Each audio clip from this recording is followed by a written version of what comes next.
Welcome back to Reading Bear. Today, we will take a look at some new malicious compliance stories. And if you enjoyed my content, please don't forget to subscribe to my channel and post some bear emojis in the comments. Let's go! The first story is titled Teacher Hates Senior Skip Day and Tries to Ruin Fun. Group of troublemakers obey her instructions. My dad and I were talking about our respective days in high school, and he shared how he and his buddies got back at their grouchy old math teacher, Mrs. Shafer. According to Dad, Mrs. Shafer was the best teacher he had ever had, and he and his buddies gave her endless grief, including using the phone in the classroom to pull a prank on another one of their pals. However, she took things way too seriously. She was stern, strict, and was the kind of person who could never take a joke. Everything had to be done exactly right. Of course, Dad and his buddies, being teenagers, saw her as someone who could use livening up and gained reputations as class clowns. He told me that Mrs. Shafer probably thought he and his friends were going to be criminal masterminds or something. Every year at this high school, they'd have Senior Skip Day, which every senior looked forward to because, hey, it's a day away from school. Mrs. Shafer, in her grouchiness, detested Senior Skip Day and decided to ruin everyone's fun during my dad's senior year. To this day, Dad swears that she picked that year because of the shenanigans he and his pals got into. She announced that there would be a test on this day. Not only that, but anyone who skipped the test because of Senior Skip Day would get a 0, which would affect their grade average. Dad, who had a scholarship lined up at his dream school, was mad. If he missed the test, his grade average would be affected, risking his scholarship. However, he had been waiting every day for 4 years for Senior Skip Day. So he and his buddies came up with a plan and give Mrs. Shafer the most grief she had ever had in her entire life. Senior Skip Day rolls around. Dad and his buddies went to play golf early in the day, as their test was scheduled in the afternoon. Once they finished their game, they hurried to the school, not even bothering to change out of their golfing clothes. However, this became a big problem, one Dad admitted he and his friends didn't think of.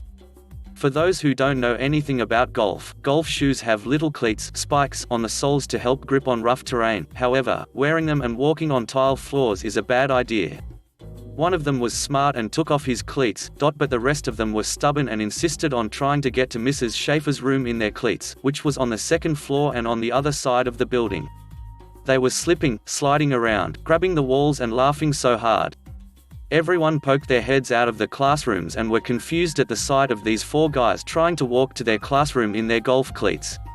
Somehow, they managed to get down the hallway and up the stairs without breaking their necks and made it to Mrs. Shafer's room. There was now a new problem. While the hallways had tiles, the classrooms themselves had wood floors, which resulted in the cleats getting stuck. They were clomping around, making a racket trying to get to their desks. Everyone else in the classroom looked up and laughed so hard, everyone that is except Mrs. Shafer. She was beet red and looking like she was going to drop dead of a heart attack at the sight of these 4 idiots, as my dad put it, clomping into the room, dressed for a round of golf and laughing as if they had heard the best joke in the world. Mrs. Shafer yelled, "What are you doing?" and pointed to the once perfect wooden floor, which now had holes in them. Dad, who had calmed down enough, shrugged his shoulders and said, "We had time between rounds of golf to take the test, so here we are." Mrs. Shafer, realizing that they did show up to take the test as she told them, and that her own ploy to get back at them had backfired, calmly told them to take their seats and gave their tests to them, glowering at them the whole time. When they were done, they clomped back out before slipping and sliding around to catch their next tea time. At least Mrs. Shafer was fair. Dad passed the test and kept his scholarship. To this day, those holes are still in the wooden floors. The next story is titled, You Can Have a Drink, but only out of these tiny cones. Close to a decade ago, I got my first job as a dishwasher at my local Pizza Hut during college.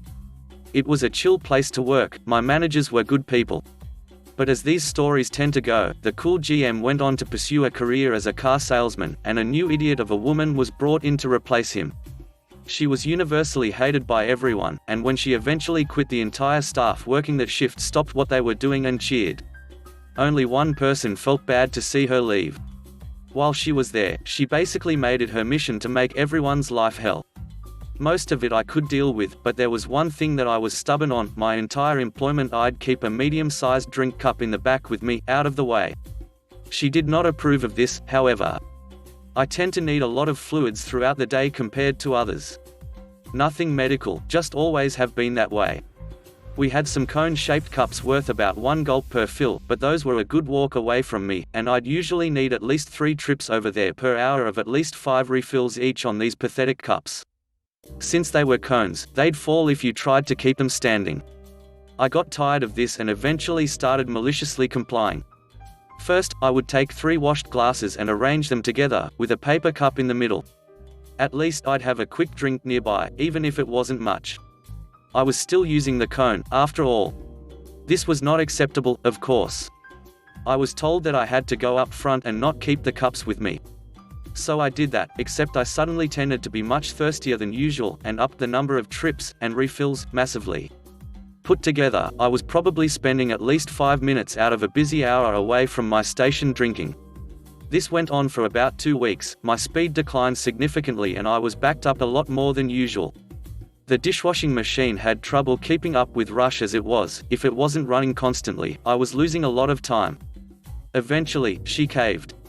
I was able to keep a drink in the back where I could fulfill a basic human need comfortably without compromising my work. Not the most fantastic thing off this sub, but a victory I was proud of. If my memory of that time wasn't so hazy, I'd have a ton more stories to tell. MC was a common weapon in my arsenal with this manager. The next story is titled, "Mooned My Head Manager to Get Sick Leave Backstory." This is 2008. I had been working for a local fast food chain for a few years and had been a really dependable employee. I always came in early, filled in for other employees when they were sick or had vacation. Mostly when they were sick though. This is important cause a lot of employees were abusing the policy, causing head manager to require physical proof that you were sick.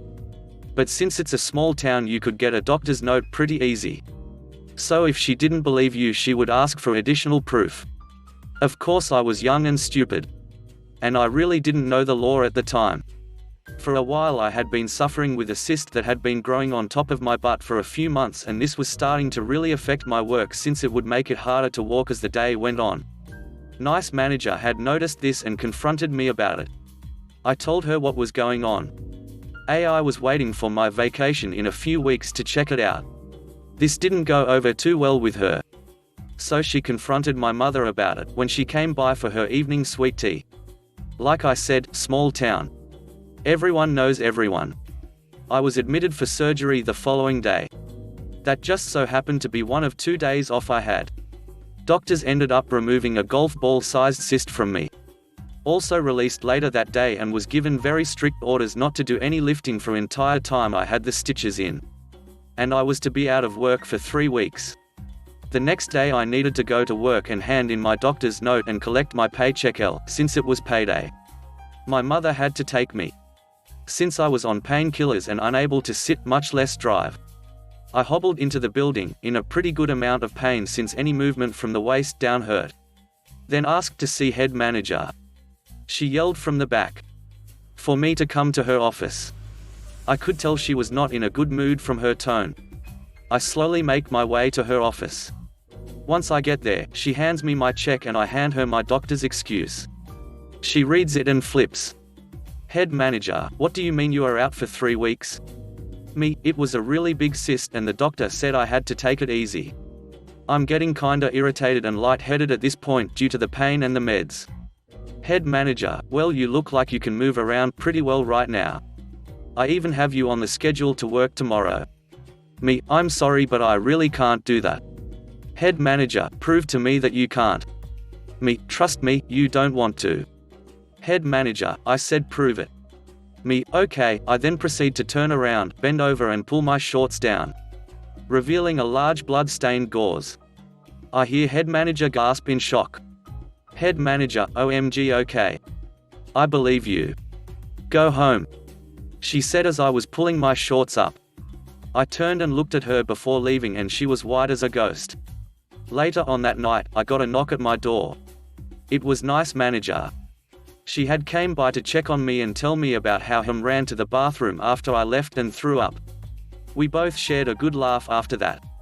Head manager was replaced by nice manager 2 months later after the district manager fired her for some reason I never learned. Also yes, I know it was irresponsible of me to let something like that go for months. Like I said, I was young and stupid at the time. The next story is titled, It Looks Good on Paper. So this was a long time ago in a workplace I try very hard to block out of my memory, but this was one of the great situations that I remember.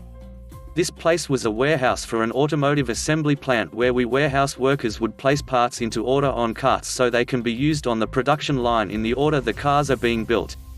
This process, when done perfectly, is very efficient and makes the line run smoothly.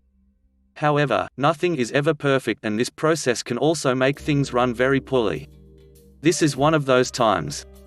It is important to note that the warehouse is staffed by a different company than what runs the assembly plant, and, while things are normally calm between the two companies, situations like this tend to get a bit heated with the warehouse company facing penalties for screw-ups. Background: one of the areas where we sequence the parts for the lines comes from a group of people who put the parts how they are supposed to be on a cart. That cart is loaded into a trailer, the trailer is brought to the plant, unloaded, and the carts are sent to the line, while empty carts are loaded back on the trailer and sent back to our warehouse. This system works pretty well, but there is some room for improvement. Process manager Doofus decides that he has the answer to this problem in the form of a new way to load and unload the trucks, and goes about telling all of the people in this department to do things his way. No attempt to revise the standard process, just do it his way. Now the people who work this area know what they are doing. They do this job all day long and can see where the Doofus method is going to have the materials loaded in a fashion that will waste a large amount of time. Upon pointing this out, Doofus angrily waves their concerns away and spouts the now famous lines there, "It looks good on paper, so it will work just fine." He then proceeds to stand around to make sure that things are done his way, and when things start to fall behind due to his error, shouts at the people for not following his scheme. He then leaves for lunch with the promise that he will be back, and if they follow his process exactly, things will get on track and improve. Malicious compliance. Now, the Doofus method is not the standard method for doing this job. We have process manuals printed that show the mostly ideal method of doing things, and deviation from that should be limited to only processes that prove to be effective in reducing time as seen by process analysts. Everyone knows that the Doofus method is not going to work, so standard compliance would be to go back to the process listed in the manual, but this is malicious compliance. Everyone involved in this process decided to follow the Doofus method exactly, despite the fact that everyone knows where this will end up. As predicted, things start falling behind more and more, and when Doofus returns, he finds a department that is on the verge of shutting the line down. He begins yelling at anyone and everyone for not following his precious method, and responds to any challenges with, "It looks good on paper, it has to be something you all are doing." The fallout: as things start getting more and more backed up, the manager at the plant has noticed things are not as they should be. She drives over to our warehouse to find out what is going on and why this department that normally does not have issues is having issues. Line manager: why are things getting so backed up over here? The line is close to stopping. Doofus: we started a new system of doing things and someone is not following the new process. Line manager: is this the standard process for this area? Why am I just now hearing of this? Doofus: it's a new method that I came up with. It should be saving time. Line manager: well, it's not. Go back to the standard process. Doofus: but it looks good on paper. If we can find out what is happening, we can get it fixed. Line manager in increasing irritation: we don't have time to figure out where your idea went wrong, we need to get moving. Go back to the standard process. Doofus increasingly flustered: but the paper. At this point the line manager has had enough and cuts him off with, "I don't care about your ducking paper. Go back to the standard process." Doofus retreats to his office, everyone goes back to the normal process, and the situation is sorted out within an hour. We later find out that Doofus has been reamed by our facility manager, our quality manager, the assembly plant manager, the assembly process manager, and just about everyone else that holds even the slightest authority over him, since he never discussed with anyone what he was planning, and never had permission to do what he did. The phrase, "it looks good on paper," has since become a running joke between the workers there, and Doofus was fired a few months later due to unrelated issues. The next story is titled, It's Not Empty. I grew up in a larger than average family of 6 to 4 kids, 2 parents. We were all huge milk drinkers, and polishing off a gallon a day was not uncommon. Since we lived almost an hour away from most grocery stores, my mum would often buy 6 to 8 gallons a week and would store them in a fridge in the basement. Initially, it was my job to run downstairs and fetch a new gallon whenever we emptied the current jug. I was the eldest. But as my siblings got older, a new rule was implemented: he or she who emptied the jug would have to retrieve a new one. For the most part, this system worked. But one morning, one of my brothers was pouring himself a glass and he ran out. Not feeling like making the trip downstairs, he stealthily poured back some of his milk and put the nearly empty jug back in the fridge. My dad came along a little while later and started to put himself a glass, but only got about a couple of tablespoons out of it. Of course, according to the letter of the law, he should make the trip downstairs. But Dad, being the supreme power of all household rules, demanded to know who had the milk last. All of us pointed to the offending brother, who tried to mount the defense that since the jug wasn't technically empty when he finished pouring his drink, he shouldn't have to make the trip. No dice. He was sent to the basement, and from that day forward, a jug with a little bit left in it was considered empty, and the last user of the jug was responsible for fetching a refill, although we all still tried to circumvent it from time to time. The next story is titled, Bank Department Manager Wants Me to Work Harder Not Smarter. Circa 2010, I was working an afternoons gig at a local bank, in part to complete an internship class for my coursework. The job entailed running batches of checks through a massive check scanner, manually running a tape using an old calculator called a 10 key with a printing function to make sure the checks matched the deposits, and then hopping over to a computer to correct any errors on the teller or customer's part when the deposits were made. After the bank closed 3 p.m., I was also the one who would stay and print out customer statements and run a long list of processes on multiple machines to update everyone's accounts with the day's transactions, upload the information to the website, backup and runs tapes on all of the bank's data, and sort and file through end-of-day reports for the different department managers to review the next morning. I would then lock up the bank and go home. In hindsight, quite a bit of responsibility for a college student, but it was a hometown bank. Now, my manager was a classic Karen before the term existed. She managed through fear, tried to cover it with small talk and banter, and didn't like anyone to shine except herself in the department. My two co-workers, full-time bank employees, would always discuss how terrible it was to work for her full-time. Anyway, I was raised to be respectful and work my hardest, which to me meant trying to be as quick at my job as possible, thus saving the company time and money. The closing duties I described took anywhere from 1.5 to 4 hours to complete, depending on which batch of statements were printing and how often the crappy printers jammed. After about a month of doing this every day, I realized much of this time was due to the checklist I had been trained with. It was doing one task at a time when actually, more than one process could be done at once, many times way out of order of the list, but you had to understand everything's part to really see this. I set about making these efficiencies, and brought my time down to 0.5 to 2.5 hours after 2 months.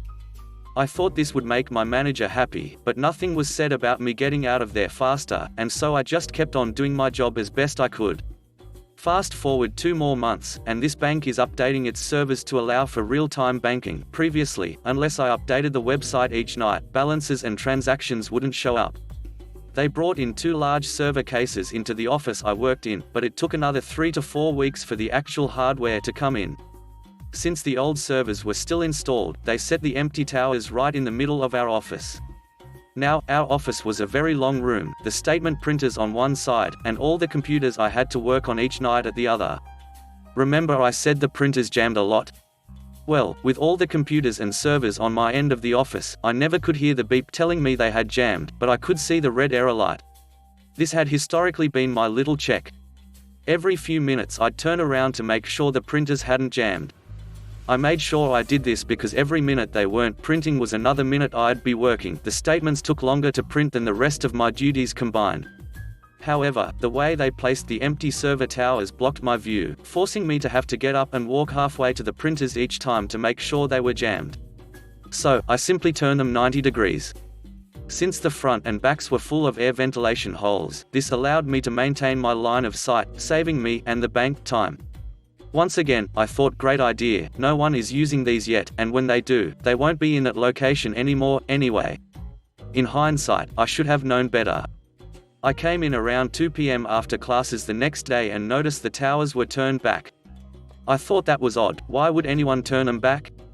I asked my coworker and she told me the manager was pissed I had touched them without asking, which, as I've learned later in life, was fair enough, but still an overreaction. I asked had they been turned messed up some workflow I wasn't thinking of? But no, she hadn't even noticed them until about 11 a.m., when another employee mentioned they had been turned, so her reaction was pure malice for not having been asked. When she saw I had come in, she pulled me aside and asked aggressively why I had touched them. So, thinking this was my chance to highlight my efficiencies, told her all I had done in an effort to make the closing routine more efficient. That was evidently the wrong answer. I was instructed to do the checklist exactly how it was laid out with no changes whatsoever because that's how it's supposed to be, even though I had been doing it my quicker way for 2 months already with no downsides. With regard to the printer, she told me to stop being lazy and just get up and walk to it to check on it. Cue malicious compliance. I stopped caring about speed, followed the checklist to a T, and, unless I had somewhere to be, didn't worry about checking on the printer very often. If it was still printing after my closing checklist was done, I could always read or do homework at my desk. Wouldn't want to be efficient with the bank's payroll, after all. Suffice to say, it went back to taking 1.5 to 4 hours per night, and costing the bank much more money in my checks. Good for me, I guess. Shortly after, I found a job working in an electronics department at a superstore, and switched over with 2 weeks' notice. There wasn't time to train a new person, so that manager had to take over the night routine until a new one could be found. During my last day, I took it upon myself to try and give her some constructive criticism in how her management style affected me and stopped me from caring about my job. I'm not sure if it was effective, but at least I got it off my chest. I ran into one of my former co-workers at the store a few months later, and evidently someone else had out and out told my former manager she was a vile and mean person and she was probably going to hell for how she treated people. Part of her Karen persona was being very religious, and this seemed to have scared her into at least some meekness, at least according to my former co-worker. The next story is titled, How I Personally Ticked Off a Homophobic Landlord. The character are me, F19. Alice, F19, my best friend. Joey, 19, my other best friend. Jake, 20, Joey's boyfriend. Vic, the landlord. Mitch, her husband. Billy, 17, their son. Me, Alice and Joey decided after high school we'd get a place together, and the stars seemed to align when we found a shared living space that was crazy affordable, and meeting Vic went wonderful. It was an old house with 4 rooms, 2 upstairs and 2 down. Her family would be on the first floor and was renting out the second. We moved, it was a dream come true. The upstairs was made to be its own little apartment with an area for us to sit in, the rooms and a bathroom. It was small, but we didn't mind and agreed that of course me and Alice would share a room, and Joey and Jake. Things went well, and Mitch even helped us move our things. Then the first red flag. Vic asked in passing why we had only moved up 3 beds, and Mitch replied, "Do you really think 2 guys and 2 girls just happen to be staying together? Clearly they're a couple." And we kind of just brushed it off with a laugh. Fast forward a couple months and everything's going great. Vic even comes into our gather area to clean and treats us more like her kids than boarders. The pandemic hits and Vic and Mitch now have to work from home, along with Billy attending classes online. But Alice, Joey, Jake, and I are all essential employees at fast food places, but we're spending more time indoors. Vic becomes even sweeter, helping in any way she could. And I return the favor, torturing Billy on my off days. It was during one of these sessions did trouble arrive. While helping Billy with his maths, Jack returned home with a sigh and went into his room. Then Joey returned home with a sigh and went into his room. And Billy looked confused. Billy, wait, why are they sharing a room? Me, oh, because they're dating. Billy, oh. The next day things went to hell. An angry Vic stormed upstairs without knocking and announced loudly that we all needed to come out. Of course me, Joey and Jack returned from our rooms. Alice worked an opening that day and declared that she was doing a search for drugs. Vic and Mitch both smoke weed. We awkwardly allowed her, and upon entering the room sees that Jack and Joey are sharing the single bedroom and leaves in a huff. Gone was warm motherly Vic, and she was quickly replaced but a raging maniac. Random rules were made stating that the house door could only be opened once after 9 p.m., which ended with 2 or more of us having to wait till everyone's shifts ended at different times to return home. Think someone off at 9:30 having to wait until 12 when the last person working that night got off, but we just smiled and agreed, seeing now we could carpool and even helped out at each other's jobs while waiting and got free food for it. Then we weren't allowed to watch TV after 9 p.m. and before 2 p.m. That's fine, we don't watch TV anyways. Then we weren't allowed to watch or listen to anything not in native English. Okay, that's odd, but K-pop and anime can be watched with headphones. Then summer hit and the last straw broke the camel's back. We were only allowed to cook once a day and with only one eye once. Vic said it was because of the unnecessary heat it was creating, but we knew the truth and set out to make her regret that decision. We made the plan and started phase 1 immediately. I was the favorite of Vic because of 2 things. I cooked amazingly and I was a God-fearing Christian good girl, or at least I pretended to be. I knew my Bible like the best of them. I just didn't believe it. Now, I asked a while ago when I learned that Vic had a fish allergy, was it alright to bring fish into the house?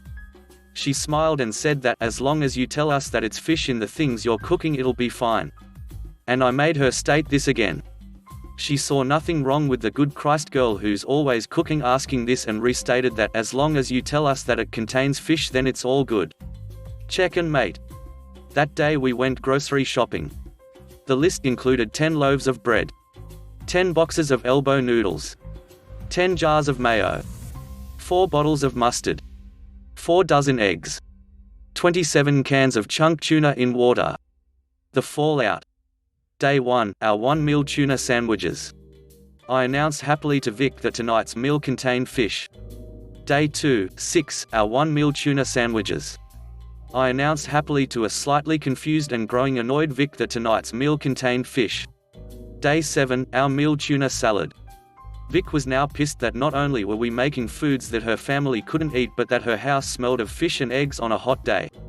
She yelled at how I must have used 2 pots to boil both the noodles and the eggs. But as anyone who has ever cooked a large holiday meal will tell you, they can be boiled in the same pot. Day 8, meal tuna and crackers. I happily informed a pissed off Vic that today's meal would contain fish. She tried to make us stop by saying we were purposely trying to make us sick by making nothing but fist, but we informed her it was the only thing that we all liked that could be made using one eye only once per day, and of course, as long as we were informing her that it had fish, it was fine. Of course, we weren't only eating tuna, we all worked at restaurants, and whoever worked the latest were often called on to bring back food. So it was often pizza from Jack and Joey, burgers from Alice, and tacos from me. After about 2 weeks of tuna dinners, Vic announced that the one-eye rule was gone. We could only use the stove once a day. We almost continued to only eat tuna, seeing it was cheap and easy to make, but we were tired of it and was sure we would give ourselves arsenic poisoning if it was kept up. Our one meal is now breakfast, and we're looking into a new place to stay. If you enjoyed the video, please subscribe to the channel and post some bear emojis in the comment.